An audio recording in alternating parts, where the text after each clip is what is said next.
हमारे ऊपर प्रभु की कृपा है ये हम कैसे पहचाने?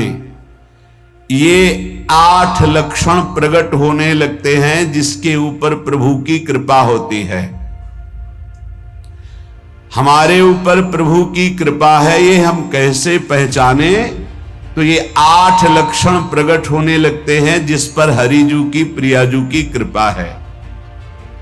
पहला, घोर अपराध करने वाले के प्रति भी दया की भावना,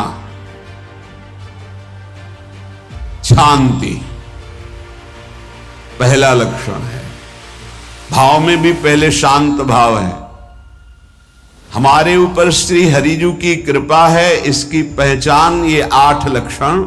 पहला, शांति, अर्थात घोर अपराधी के प्रति भी गुस्सा ना आना, क्षमा करना, ये हरि की कृपा का लक्षण है। देख लो भाई, घोर अपराधी शब्द तो जाने दो, जरा सा प्रतिकूल हो जाए तो लाख समझाओ पर भ्रकुटी तनी रहती है। भला ऐसा है? अपराधी पर भी क्षमा का भाव होना, ये हरि कृपा पात्र में ही होगा, अन्य में नहीं।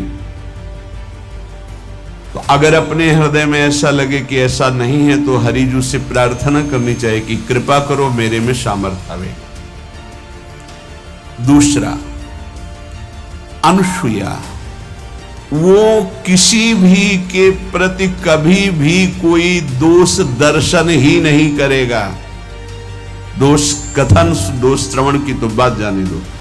अनुसूया, दूसरों के गुणों में दोष ढूंढना ये नहीं होता। हरि कृपा पात्र में ये नहीं होता। ये सब भजन के नाश करने वाले, जैसे पहला अपराधी पर क्रोध कर देना,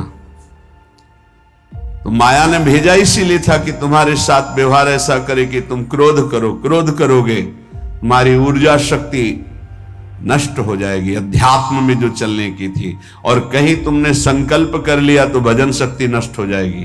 तो अगर भजन बल है तो गया, जरूर उसको दंड मिलेगा, पक्का मिलेगा, 100% मिलेगा, लेकिन आप खाली हो गए। ना भजन करने की वृत्ति रहेगी और ना भजन रहेगा, दोनों बात।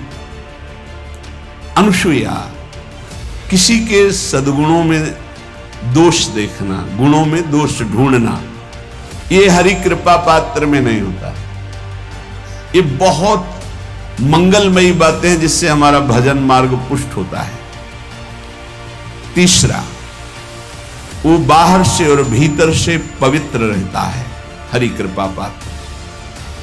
शौचाचार का ज्ञान होना चाहिए, वस्त्र आपके पवित्र होने चाहिए, ये बाहरी जल रज आदि के द्वारा बाहरी पवित्रता। और निष्कपटता, निश्चलता, सत्य भाव, ये अंदर की पवित्रता है। अगर कपट है, छल है, असत्य है तो हृदय मलिन रहता है। भीतर और बाहर से पवित्र रहना, इसमें खास बात क्या है? भीतर और बाहर से पवित्र रहने में, भीतर और बाहर से सदैव पवित्र कौन रह सकता है? तो बोले जो पुंडरीकाक्ष भगवान श्री हरि का प्रियाजू का स्मरण करता रहता है, वो शवायाभ्यंतर शुचि, वो बाह्य और अभ्यंतर दोनों से पावन रहता है। तीसरी जो कृपा का लक्षण है, अर्थात वो सदैव भगवत चिंतन परायण, शौचाचार का पालन करने वाला, बाहर और भीतर से हरि कृपा पात्र पवित्र रहता है।